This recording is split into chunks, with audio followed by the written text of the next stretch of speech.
If all this is going on, where is it going to lead? What might the end game be? Well, this is a view that one of my team, Ewan Davis in London, is working on. And it's not a finished piece of Forrester Research, so I guess I'm sticking my neck out here a little bit by putting it up on screen. But I wanted to share this with you and discuss some of its implications because I think this is an important picture. For some time now, Forrester has been talking about the internal IT organizations of large companies as falling into three archetypes, three typical types of behavior that we call the solid utility, the trusted supplier, or the partner player, going up the vertical axis on the left there. The solid utility is primarily focused on standardized low-cost infrastructure management. The trusted supplier layers on top of that an area of process change to respond to the changing needs of the business. And the partner player adds on top of that a contribution to business strategy, and it contributes directly to the performance of the business overall.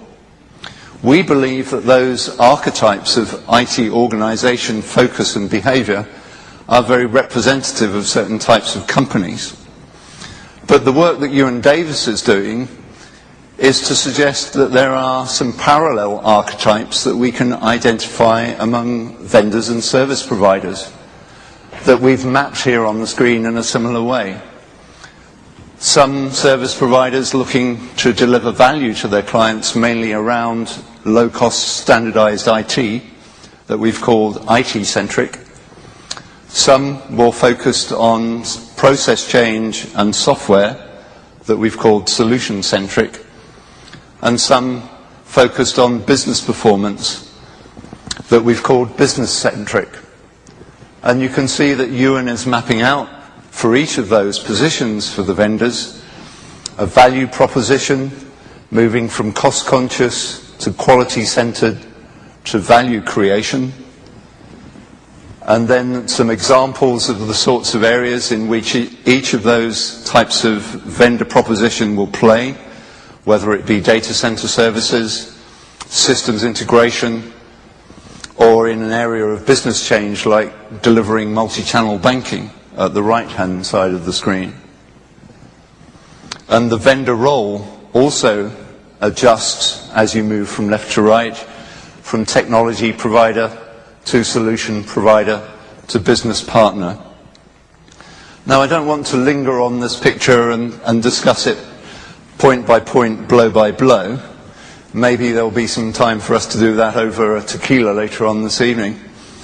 But I do want to look at some of the implications of this for sourcing and vendor management people. One key element of this picture is that there's plenty of opportunity here for disruptive challengers to enter into each level of this picture. In the established market, IT-centric services are very much the domain of companies like IBM and Hewlett-Packard. Solution-centric, you're all familiar with names like CGI and Sapient. And at the business-centric level, perhaps you're accustomed to doing business with the likes of Accenture or Deloitte or McKinsey. But there are new entrants coming into each of these levels of value delivery, whether it be the Indian firms, which are playing right across this landscape, or the telecom operators that want to come and manage your IT infrastructure for you, or companies like IBM and EDS moving into the business-centric services with more powerful consulting offerings. But I believe that the most disrupted sector over the next 3 to 5 years is going to be this element about solution-centric services, where we see a whole swath of new entrants coming in, including web upstarts like Google, which just recently signed up a deal with Capgemini to deliver Google apps in a customized way to enterprise clients, including hardware innovators like Cisco, including software as a service providers like Salesforce.com, and I could go on and on listing companies that are coming in and trying to disrupt that area of the services market. Maybe this is not a framework that will help service providers themselves to focus and polish their value proposition, although you and I both hope that it might be. But I think it really is a framework that can be helpful to sourcing and vendor management to help you to be clear in your minds about what value of services you're looking to acquire from service providers and what types of characteristics those service providers need to have to be successful. So my final slide actually focuses in on those issues. What are the characteristics of winning tier one providers in this picture? The large service providers that are going to be most important in the lives of the large companies represented in the room. Well, at the IT-centric level, the primary specialization of a company is going to be around horizontal, low-cost managed services. It's going to have a global delivery model that's based on distributed horizontal services structured for lowest delivery cost. And its value proposition will be about agile, excellently standardized IT, rationalized, virtualized, and modernized. At the solution-centric level, that picture is different. The primary specialization is going to be process-focused. And the global delivery model that will apply will be one with a fully developed, vertically oriented front office deployed locally in markets like the US, married to fully developed low-cost delivery capabilities in the offshore or nearshore locations. And the value proposition will focus on process improvement and things like staff productivity gains or client customer impact arising out of the software changes deployed.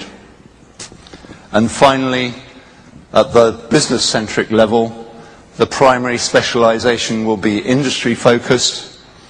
The global delivery model will be a fully developed local front office with vertically focused low-cost centers of excellence in the offshore or nearshore locations. And the value proposition will focus on business performance improvement for the client. These are really distinct value propositions and characteristics for the different tiers of value delivery. And I think it's becoming increasingly clear to many service providers that they can't be equally excellent at each of these three levels of service delivery. And even the very largest companies are beginning to question whether they can compete effectively across this entire landscape. So you, as sourcing people, need to be aware of that pressure and aware of the different levels of value and the different models for value delivery that exist at these different levels of service delivery. Many times I talk with companies that seem to have this picture all blurred up together, and they go buying services that are maybe directed towards low-cost infrastructure, but with some kind of wishy-washy notion that that's somehow going to deliver business value automatically or deliver innovation for the company. These things need to be separated out from one another and dealt with in a very precise